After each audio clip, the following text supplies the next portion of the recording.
Imagine that on a very ordinary Monday morning, you could wake up and start getting ready for work not in the office, but on an orbital station that helps humanity extract energy from the sun. Coffee is made by your personal robot assistant, and you fly there in a few minutes on your home transport capsule, because teleportation is already quite a bother.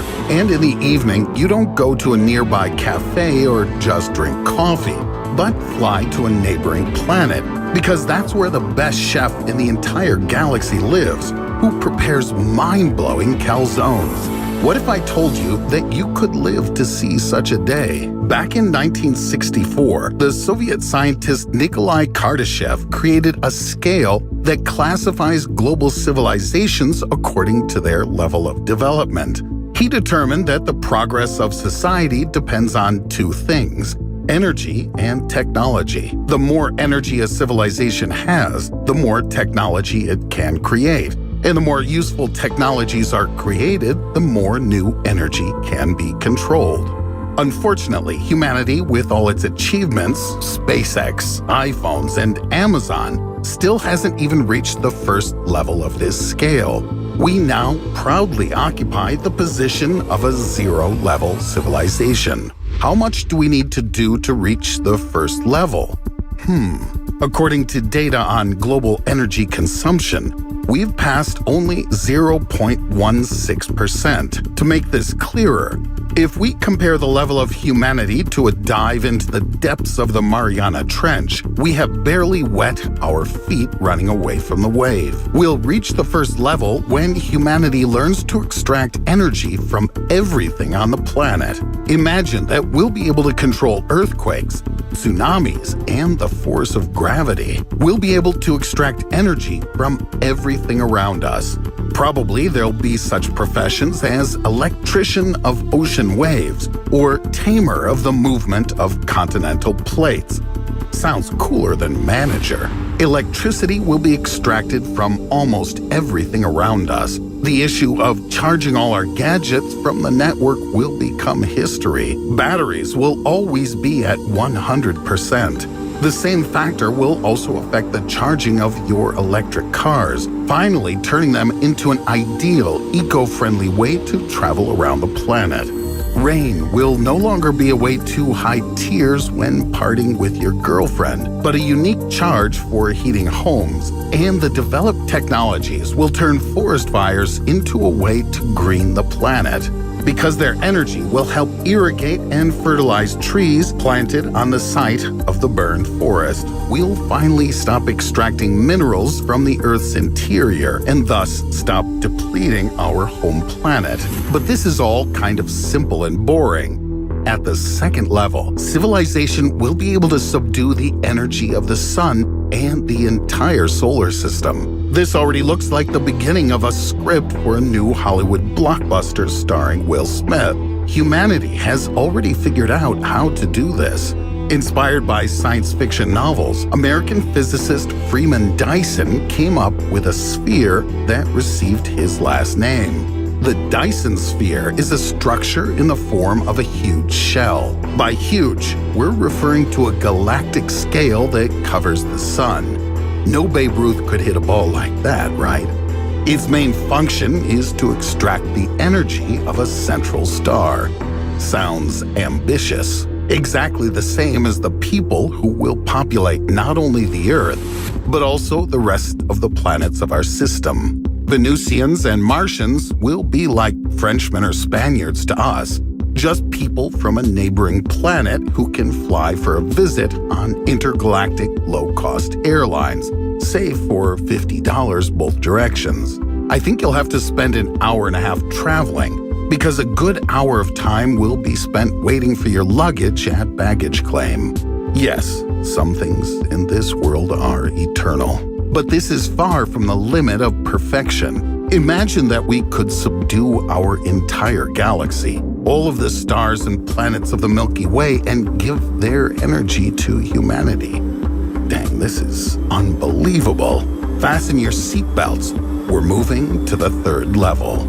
Now, the entire galaxy is under energy control. In our case, humanity will completely harness the Milky Way galaxy. This isn't only all the planets, but also all the stars.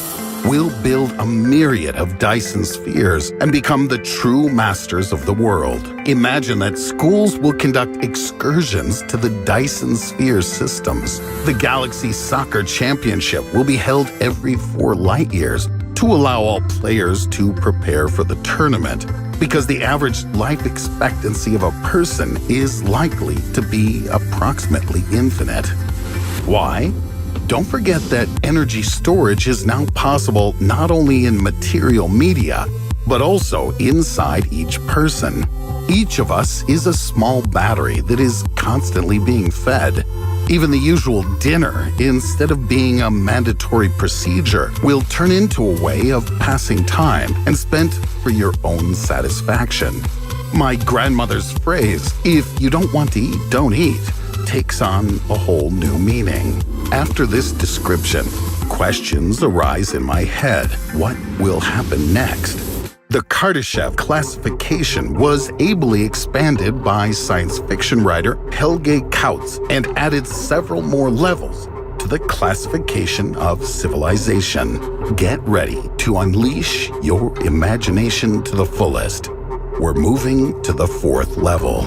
Energy is collected and accumulated from all possible galactic superclusters. Each galaxy now has its own Dyson sphere. Here we can safely say that people are the kings of everything that exists. Completely. Well, not just yet. This is waiting for us at the 5th level, because it's here that we'll get access to all the energy that is available in the universe. Each micron will be able to charge your smartphone. It's during this period that civilization begins not only to extract energy from everywhere, but also to change the laws of physics with its help. Schools will no longer teach Newton's laws, because each of them could easily be changed. Poor Isaac will go mad in the next world and realize that the apple fell on his head for nothing. Okay, but there's also a 6th level.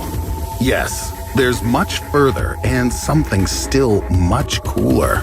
Let me tell you one phrase that will help you understand it all. We'll be able to light the stars. Yes, the sun went out and we lit it back up. They took a huge defibrillator and resuscitated our star. It may seem that in the last levels, we'll reach the level of the gods. And here the question arises, how real is all this? On the one hand, the probability that humanity will reach even the 2nd level of civilization is still too small.